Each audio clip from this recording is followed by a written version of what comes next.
प्यारे विद्यार्थियों, मैं मनोज कुमार, सहायक प्राध्यापक, राजकीय महाविद्यालय बालसमंद, हिसार से आज की बीए द्वितीय वर्ष की कक्षा में आपका स्वागत है। आज हम महादेवी वर्मा द्वारा रचित कविता कौन तुम मेरे हृदय में, इसकी व्याख्या आज हम पढ़ेंगे।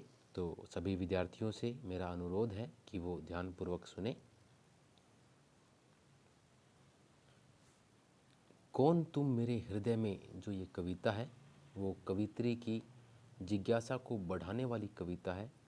इसमें रहस्यवाद की भी भावना झलकती है। कवित्री इसमें अपने हृदय में ही व्याप्त एक ऐसी सत्ता का दर्शन करना चाहती है, ऐसी सत्ता को प्राप्त करना चाहती है, ऐसी सत्ता उसके हृदय के अंदर व्याप्त है जिसे वह जानने के लिए हमेशा ही लालायित होती है।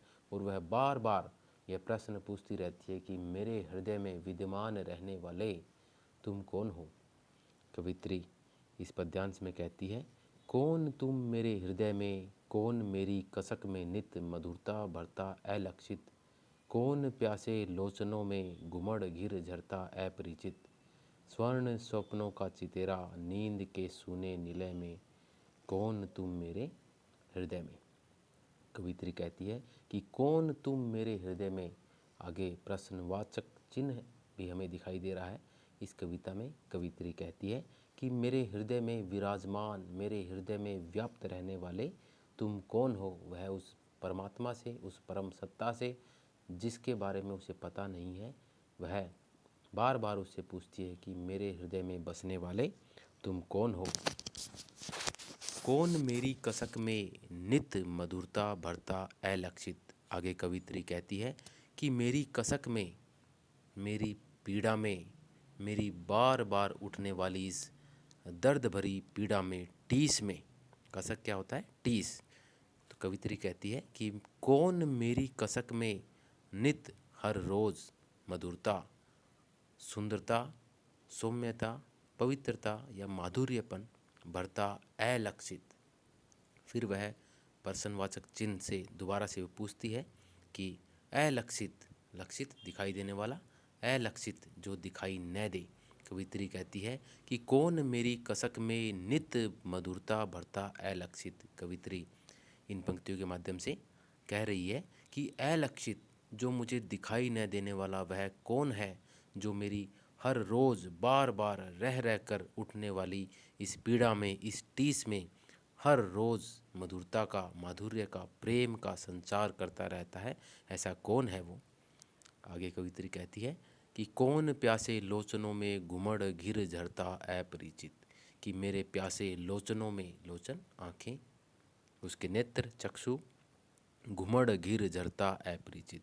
कवित्री कहती है कि मेरे सदा सदा से प्यासे, मेरे सदा सदा से अतृप्त इन आँखों में, इन चक्षुओं में घुमड़ घुमड़ कर, फिर कर कौन आंसुओं के रूप में झरता रहता है, जो कि अनजान है, अपरिचित, अनजान है। वह अनजान कौन है जो मेरे इस प्यासे लोचनों में, प्यासे नेत्रों में घुमड़ करके फिर कर झरता रहता है आंसुओं के रूप में, वह कौन है। स्वर्ण स्वप्नों का चितेरा नींद के सूने निलय में, कौन तुम मेरे हृदय में। कवित्री कहती है कि स्वर्ण स्वप्नों का चितेरा, स्वर्ण स्वप्न, स्वर्ण सोने जैसे अर्थात सुंदर स्वप्न, सुंदर सपने का चितेरा, चितेरा चित्रण करने वाला, चित्रित करने वाला या चित्र बनाने वाला, नींद के सूने निलय में, निलय आलय, घर, भवन। कवित्री कहती है कि स्वर्ण स्वप्नों का चितेरा नींद के सूने निलय में, कौन तुम मेरे हृदय में। कवित्री कहती है कि जब मैं नींद के सूने अर्थात सुनसान भवन में या नींद के उस सागर में मैं सो जाती हूँ, तो मेरे पास आकर के कौन मेरे सुंदर स्वप्नों को चित्रित करता है, या मेरे हृदय में कौन सुंदर सुंदर मधुर प्रेम पूर्वक चित्रण कर जाता है उन सपनों का। तो कवित्री कहती है कि मेरे जब सोने के पश्चात रात्रि में जब मैं सो जाती हूँ, नींद के घेरे में आकर के मैं सो जाती हूँ, तो उस समय पर वह कौन है जो मेरे हृदय में, मेरे मन में बार बार सुंदर स्वप्नों का चित्रण कर जाता है, सुंदर स्वप्नों को सजा जाता है। कवित्री फिर कहती है कि कौन तुम मेरे हृदय में विराजमान हो, जिसे मैं जानना चाहती हूँ, पहचानना चाहती हूँ।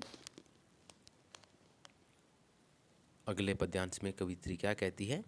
अनुसरण निश्वास मेरे कर रहे किसका निरंतर, चूमने पद चिन्ह किसके लौटते यह श्वास फिर कौन बंदी कर मुझे अब बंध गया अपनी विजय में, कौन तुम मेरे हृदय में। कवित्री कहती है कि अनुसरण, अनुसरण निश्वास, अनुसरण अनुगमन करना, किसी का पीछा करना या किसी की कही हुई बात के ऊपर चलना। निश्वास, निश्वास मतलब सांस, हमारे जो सांसें आ रही हैं, हमारी आहें, कर रहे किसका निरंतर, निरंतर लगातार हर रोज़। कवित्री कहती है कि मेरे जो ये श्वास है, मेरी जो सांसें हैं, वो हर रोज़ लगातार किसका अनुसरण कर रही है या फिर किसके पीछे वो दौड़ रही है, किसके लिए वो तड़प रही है।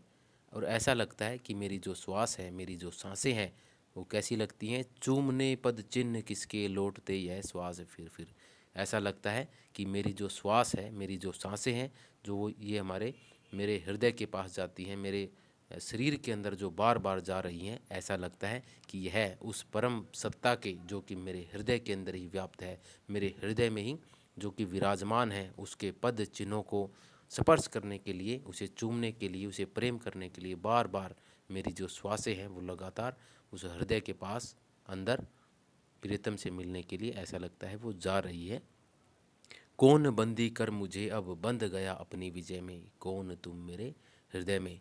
कवित्री आगे क्या कहती है कि कौन बंदी कर मुझे, कि ऐसा कौन है, ऐसी कौन सी सत्ता है जिसने मुझे अर्थात मेरे शरीर को, मेरी रूह को बंदी बना लिया है, बंधक बना लिया है और बंध गया अपनी विजय में। और मुझे जिसने बंधक बनाया है, मुझे जिसने बंदी बनाया है, वो तो स्वयं विजयी हो गया, जीत गया, परंतु अपनी विजय के बाद भी वो पूर्णतः मेरे आगोश में आ गया, मेरे अंदर फिर से वो बंध गया। कहने का तात्पर्य यह है कि जब परमात्मा आत्मा को अपने बंदिश में ले लेता है, अपने प्रभाव में डाल देता है, तो आत्मा और परमात्मा का मिलन हो जाता है।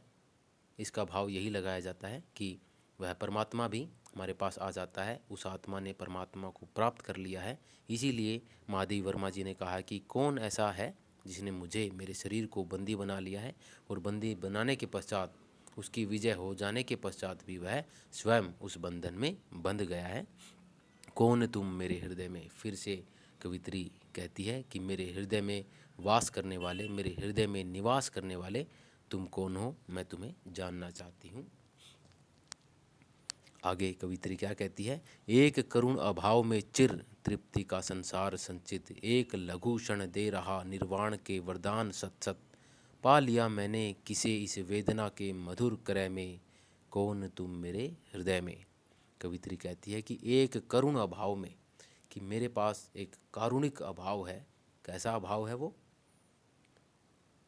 जब कवित्री की आत्मा उस परमात्मा को पाने के लिए तड़पती है, वेदना के स्वर में वह अपना स्वर मिला लेती है और न जाने कितनी पीड़ाओं से होकर के वो गुजरती है, तो कवित्री कहती है कि मुझे उसे प्राप्त करने के लिए उस करुणा में जीना पड़ रहा है, लेकिन उस प्रियतम का, उस परमात्मा का अभी भी मेरे पास अभाव है। लेकिन आगे क्या कहती है कवित्री? एक करुण अभाव में चिर तृप्ति का संसार संचित, लेकिन जो अभाव है, जो उसे प्राप्त न कर सकने की भावना अभी भी मेरे मेरे पास विद्यमान है, उससे ही मुझे चिर तृप्ति का, चिर हमेशा हमेशा से, तृप्ति संतुष्टि का मेरे अंदर एक संसार एकत्रित हो गया है, एक संसार संचित हो गया है उस अभाव के कारण ही। क्योंकि हम जिसे प्राप्त करना चाहते हैं वो जब तक प्राप्त नहीं हो जाता, हम हमारे हृदय में या एक विरहिणी के हृदय में उसे प्राप्त करने की लालसा, उसे प्राप्त करने की इच्छा हमेशा ही पनपती रहती है। तो कवित्री कहती है कि उसे प्राप्त करने का जो जो करुणा है, जो दया है, जो पीड़ा मेरे अंदर है और उसका अभाव जो मैं महसूस करती हूँ, उससे उस अभाव ने, उस एक छोटे से अभाव ने मेरे अंदर उस असीम तृप्ति का, असीम संतुष्टि का एक संसार खड़ा कर दिया है, संसार सिंचित कर दिया है।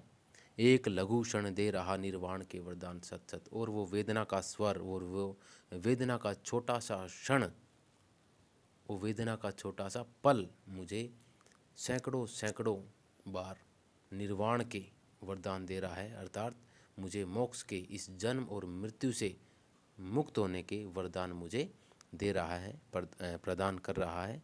पा लिया मैंने किसे इस वेदना के मधुर क्रय में, कौन तुम मेरे हृदय में। कवित्री आगे कहती है कि मैंने अपनी मधुर वेदना, वह अपनी वेदना को, अपने दुखों को, अपनी पीड़ाओं को फिर भी मधुर कहती है, प्रसन्नता लिए हुए वो कहती है कि मेरी जो वेदना है उस वेदना के मधुर क्रय में, अर्थात उसके व्यापार में, खरीदने में, कवित्री कहती है कि मैंने अपने मधुर वेदना के बदले मैंने उस प्रियतम को, उस परमात्मा को पा लिया है। और फिर भी वह कहती है कि किसे किसे मैंने प्राप्त कर लिया है, अपनी इस विरह की वेदना के बदले, इस विरह की वेदना के स्वरूप मैंने उस परमात्मा को जिसे प्राप्त किया है, वह कौन है, कौन मेरे हृदय में अभी वास कर रहा है। गूंजता उर में न जाने दूर के संगीत सा क्या, आज खो निज को मुझे खोया मिला विपरीत सा क्या। क्या नहा आई विरह निशी मिलन मधु दिन के उदय में, कौन तुम मेरे हृदय में। कवित्री कहती है कि गूंजता उर में, उर हमारे शरीर में, हृदय में, वक्षस्थल में, दूर के संगीत सा क्या, जिस प्रकार से कोई संगीत, कोई मधुर ध्वनि मधुरता लिए हुए दूर दूर से हमें मंद मंद सुनाई देती है, उसी प्रकार से वह परमात्मा, उस परमात्मा को प्राप्त करने का जो स्वर है, जो ध्वनि है, वो भी हमें आकर्षित करता है, वो गूंजता रहता है। कवित्री कहती है कि मेरे शरीर में दूर के, बहुत दूर से बजने वाले उस मधुर संगीत की तरह न जाने मेरे हृदय में कौन गूंज रहा है, अर्थात उस प्रियतम परमात्मा की ध्वनि गुंजित हो रही है। आगे कवित्री कहती है कि आज खो निज को मुझे खोया मिला विपरीत सा क्या। कि आज खो निज को, निज अपने आप को, स्वयं को, अपनत्व को, अपने अपने अहम भाव को, अपने अहंकार को, अपने अभिमान को, कुछ भी निज का अर्थात तात्पर्य लगा सकते हो। आज जो निज को, आज खो निज को मुझे खोया मिला, कि आज मैंने स्वयं अपने आप को खो करके, अपने आप को मिटा करके, अपने अस्तित्व को समाप्त करके, अर्थात जब आत्मा परमात्मा में लीन हो जाती है तो आत्मा का स्वरूप, उसका आकार बिल्कुल समाप्त हो जाता है, नष्ट हो जाता है। तो कवित्री कहती है कि आज मैंने अपने आप को, स्वयं को खो करके, आज मैंने उस प्रियतम को प्राप्त कर लिया है, अर्थात आत्मा ने उस परमात्मा को प्राप्त कर लिया है। फिर भी कवित्री कहती है कि विपरीत सा क्या, फिर भी उस परमात्मा को प्राप्त करने के बाद यह विपरीत, मेरे स्वभाव के बिल्कुल विपरीत मुझे क्या प्राप्त हुआ है, मेरे हृदय में कौन आ गया है, कौन वास करने लगा है, और उसे प्राप्त करने के बाद कैसा परिवर्तन होता है। कवित्री ने क्या कहा अगली पंक्तियों में, क्या नहा आई विरह निशी मिलन मधु दिन के उदय में, कौन तुम मेरे हृदय में। जब कवित्री रूपी जीवात्मा उस परमात्मा को प्राप्त कर लेती है तो कवित्री कहती है कि क्या आज मेरी जो विरह की रात्रियां हैं, निशी रात्रि, विरह वियोग की, वेदना की, इन पीड़ाओं की जो मेरी रात्रि थी, क्या आज वो विरह रूपी रात्रि मिलन रूपी मधुर दिन के उजाले में नहाकर आ गई है। कवित्री कहती है कि मेरी जो विरह वेदनाएं थी, पीड़ाएं थी, आज उस परमात्मा को, उस प्रियतम को प्राप्त कर लेने के बाद ऐसा लगता है कि मिलन रूपी मधुर, अर्थात माधुर्य भरे उस दिन के उजाले में वो मेरी विरह अर्थात पीड़ाएं वो नहा कर के आ गई हैं, अर्थात मेरा सब कुछ दुख, मेरी पीड़ाएं, मेरे कष्ट सब कुछ समाप्त हो गए हैं। फिर भी कवित्री कहती है कि कौन तुम मेरे हृदय में बसे हुए हो, कौन तुम मेरे हृदय में वास कर रहे हो। तिमीर पारावार में आलोक प्रतिमा है अकंपित, आज ज्वाला से बरसता क्यों मधुर घनसार सुरभित। कवित्री कहती है कि जब उस प्रियतम से आमना सामना हो जाता है, मिलन हो जाता है, तो हमारे स्वभाव में, हमारे गुणों में सब कुछ परिवर्तित हो जाता है। तो कहती है कवित्री कि तिमीर पारावार में आलोक प्रतिमा है अकंपित, उसे प्राप्त कर लेने के बाद तिमीर अंधकार में, अंधकार अज्ञान रूपी अंधकार, पारावार समुद्र महासागर, पानी का विशाल भंडार, आलोक आलोक प्रकाश, प्रतिमा मूर्ति, अकंपित कंपित होता है कांपना, चल और अकंपित जिसमें हलचल ना हो, अचल। आज ज्वाला से ज्वाला अग्नि, मधुर मधुरता लिए हुए, माधुर्य प्रेम, घनसार मिलन की बेला, सुरभित सुगंधित।